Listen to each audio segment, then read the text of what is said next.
We'll see if that picks up. Okay. My first question is just like, when were you born? Like date of birth. June 6, 1982. Okay. And then you went into the military, correct? Yes. Yes. Okay. Why did you go into the military? I was a senior in high school at 18, and I didn't know what I wanted to do yet. So instead of just wasting my parents' money and drinking and smoking and all the things that people do in college, I just decided to go to the military, and then that way they paid for my college, and I went to nursing school for free.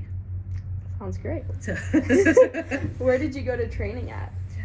For the military, so I went to basic at South Carolina, Fort Jackson, and then I went to Goodfellow Air Force Base in Texas, and then Korea. Okay. What did you do in the military? So I was a Korean linguist, so they taught me Korean, and then they taught me how to spy on the North Koreans. Oh, okay. How long were you in the military? 6 long years. 6 really long years. Because I joined right before 9/11. Okay. And I truly just joined for the college money. And Yeah. then it was like, oh shit, like, we're about to all go to war and die. And it was really eye-opening, but it is what it is, so. Yeah. So you said, were you in North Korea then? Well, I was in South Korea. South Korea, spying on North Koreans. Korea. Yeah. What did you do spying? So like they just well, you can see in all the movies and everything, like Yeah. they monitor everybody's radio, satellite, telephone, everything. So I was in an underground bunker, like with all these guard shacks, and I had headsets on, and I'd have like 2 different Korean conversations in like one in each ear, and I'd have to translate them and then alert somebody if it was anything that would be of military importance. Which I actually did. I caught a live fire that they did, Okay. like a live fire with gas when they were testing rockets off the Sea of Japan, and I caught one of those and got an award. So it's kind of cool. How long did it take you for you to learn Korean? A year and a half. Year and a half. That's Yeah. that's pretty quick. Yeah, so there's a school in Monterey, California. It's called the Defense Language Institute, and there's one building for every language in the world. And so just you take a test and decide what language you score high enough for, and they teach you, and it's total immersion, like 8 hours a day, 5 days a week, every day until you're done. Oh my gosh. Yeah, so straight out of high school, that was a lot. Yeah. a lot, yeah. What was it like the atmosphere in Korea? Oh, well, the legal drinking age in Korea is 18. So, as an 18-year-old who grew up quite sheltered, like, you go over and you have to be 21 to drink in the United States, Yeah. but 18 to join the military. I almost think it should be 21 Yeah. to join the military because there's just a lot of irresponsibility at that age, and military bases are just set up like outside the military bases. It's just all bars and places for 18 to 30-year-olds to go. Yeah. So there's really only one thing to do, and so it is. That's the culture in Korea. You just go drink and try not to make bad choices. Did you like the decision you made in high school, or do you regret going straight into the military? So I don't regret it. Like, I'm quite a little political activist now in my life. So that was difficult being in the military because you really are supposed to be apolitical and not really take sides, which is interesting to look at everything happening. So I didn't regret it at the time, but I also did not re-enlist. Yeah. So there's that. Yeah. How big of a shock was it to you when 9/11 happened and you were like, It was a huge shock. It was a huge shock. Yeah, because I mean, so before 9/11 changed everything for the United States, because before that all military bases were open. Like, you could if you wanted to just drive through McConnell and nobody would stop you or look twice at you as a civilian ever. But after 9/11 happened, it really became clear how at risk and vulnerable we are. So then all the military institutions like shut down and closed their bases, and everybody had to like go through all this intense training. And oh, real. So as an 18-year-old, like, yeah, everything clenches up. Yeah. You're like, oh my. How quickly after 9/11 were you like sent out into? Oh, so I wasn't, because I was still in training. Okay. Still learning Korean, and then like if I'd have been slotted for Persian Farsi, which I originally was slotted for Persian Farsi, and they actually scored my test wrong, so I scored too high for Persian Farsi, but I would have been sent over to Afghanistan right away if that had been the case. But luckily I got stuck with Korean, so yeah, there wasn't anything. But ironically enough, like they send everybody over if there's a war, no matter what your job is, just because everybody's got the same basic training. Yeah. So even though a lot of my like coworkers never spoke anything but Korean, they'd be sent over to help kick in doors or do, gate security and stuff like that, because you're all trained at the base level, to do everything. Okay.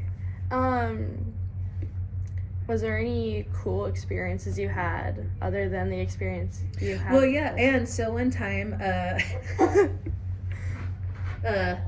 yes, that was the cool experience. I should not tell you the other experience. You're so young and innocent and impressionable. How did it go into, like, how did you decide you wanted to do nursing then afterwards? So I actually had thyroid cancer after I got out of the military, which,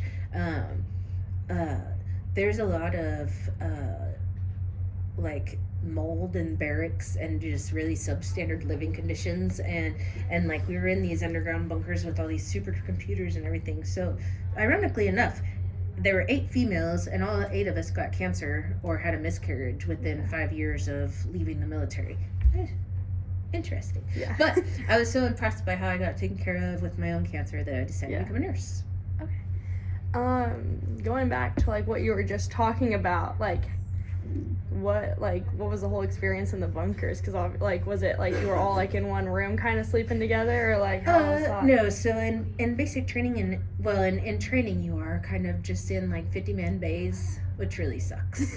And like sometimes when you get deployed, like the barracks aren't very great, but usually you're just in a 2-man room, and it's just it's kind of like a college dorm. You're always in a room with someone of the same gender, but both doors next to me were both all males. It's like college dorm environment. Yeah.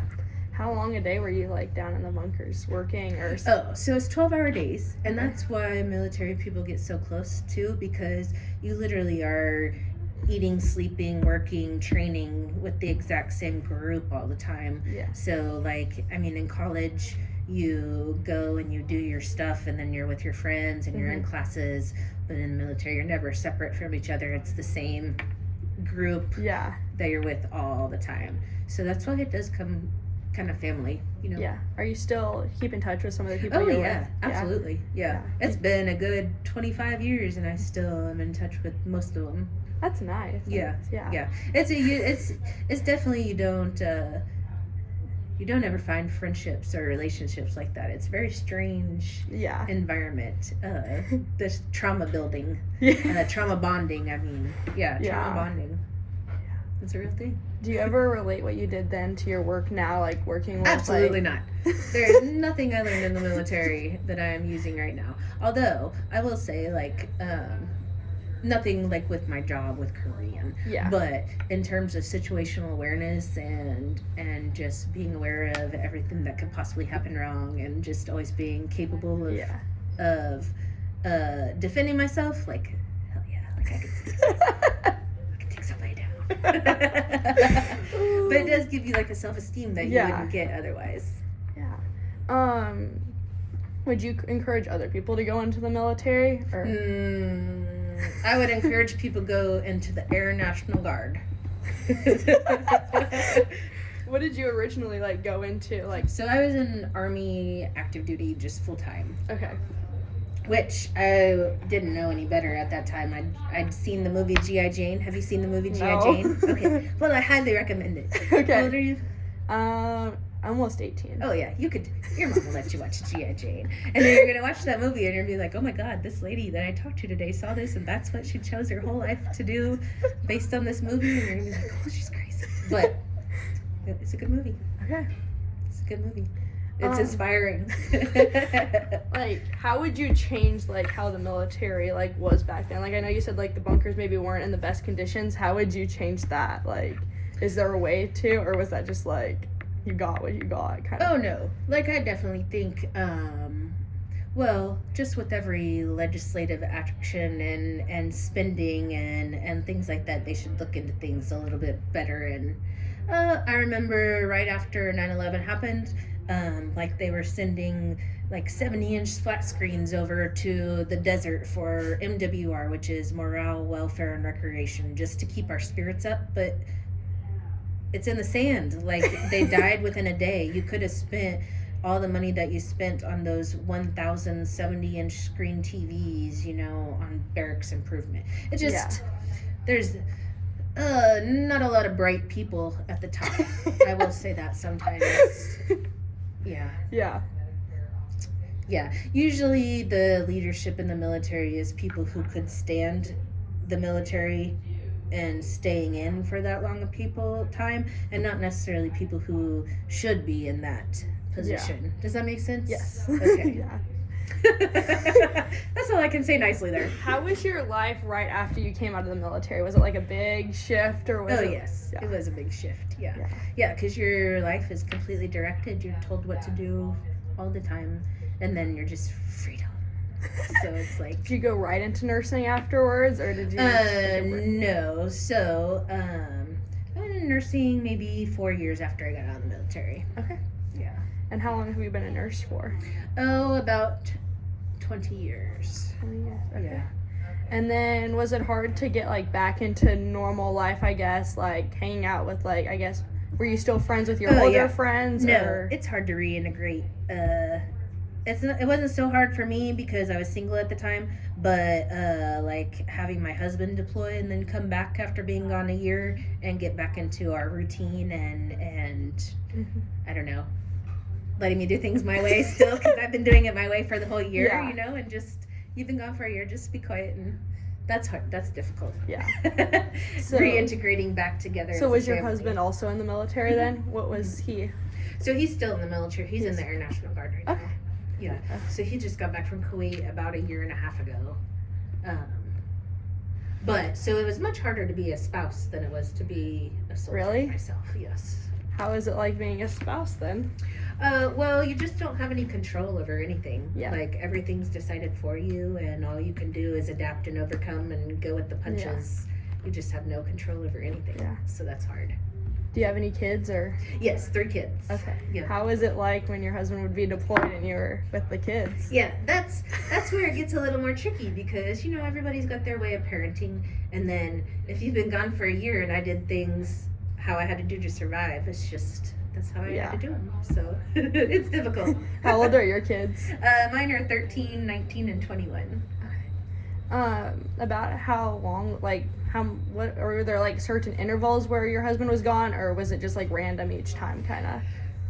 No. So with National Guard deployments, they're like about a year long every 2 to 3 years. Okay. That's about how often they spin up. Okay. How do you think it affected like your kids' life? And So I think they're a lot more confident because we teach them situational awareness too. yeah. Almost to a crazy extent. Like, I make my daughter, who's 13, watch Law and Order SVU, and like we do after action reviews. Like, if this were to happen in real life, what would you have done different so that that wouldn't happen to you, and things like that. Which is a very military thing to do. Yeah. So you think military affected like your parenting style too? Oh yeah, then? absolutely. Yeah, absolutely. I'm real quick to tell them to suck it up and rub some dirt on it, and Yeah. yeah, they'll be fine. Would you like do any of your kids think about going into the military, or is that? Yeah, I have one in the Air National Guard right now. Okay. He just graduated basic about 6 weeks ago. Oh, that's pretty new then. Yeah. Yeah, very new. So did you guys like encourage him, or did he just like figure that out on his own, like wanted to do what his dad Oh did? no, we definitely encouraged him because he sucks at school and just didn't have any motivation and really got like D's and F's. Yeah. So I said, there's no way I'm going to volunteer to pay for you to go to college when you couldn't even do high school. Yeah. You know, so you need to do something before you figure out what you want to do. So that's Yeah. what he decided to do. So how did you meet your husband then? Oh, we actually worked together in Newton, outside of the military. That's Yeah. kind of funny. Yeah. Let's see. Okay, we're good. Perfect.